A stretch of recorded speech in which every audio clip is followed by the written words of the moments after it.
मेरे भाई ও দোস্ত বুজুর্গ মাপা হবে কিয়ামতের ময়দান। আপনি আমি যখন কিয়ামতের ময়দানে হাজির হব, দৃশ্যটা কীরকম?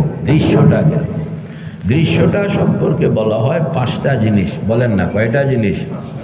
সব মানুষ কিয়ামতের ময়দানে যখন হাজির হবে, সামনে দেখবে পাঁচটা জিনিস। বরাবরে হইল আল্লাহ পাকের আরশ। বলেন, বরাবরে হইল আল্লাহ পাকের আরশ।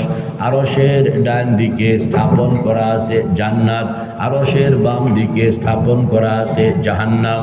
জান্নাতের ডান দিকে স্থাপন করা আছে হাউজে কাউসার, জাহান্নামের বাম দিকে রাখা আছে মিজান।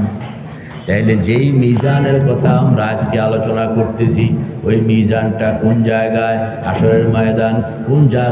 কোন স্থানে? আরশ।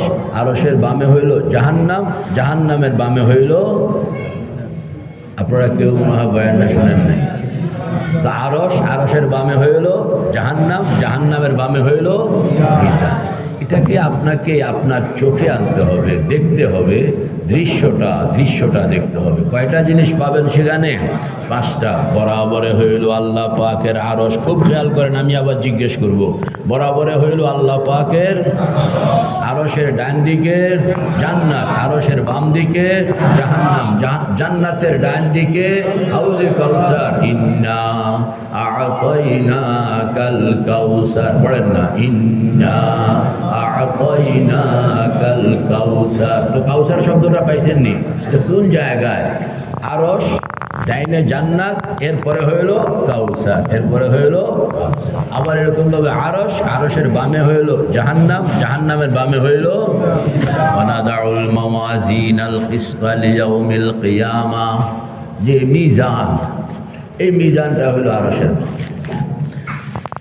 পাঁচটা জিনিস। মাঝখানে হইল জিন্ন ইনসান, মাঝখানে হইল জিন্ন ইনসান। বিচারের জন্য আল্লাহ পাক এই আরশের উপরে চেয়ার, এটাকে বলা হয় কুরসি। বলেন না, আরশের উপরে চেয়ার, এটাকে কি বলা হয়? কুরসি। ওয়াসিআ কুরসিয়ুহুস সামাওয়াতি ওয়াল আরদ ওয়ালা ইয়াউদুহু হিফযুহুমা ওয়া হুয়াল আলিয়্যুল আযীম।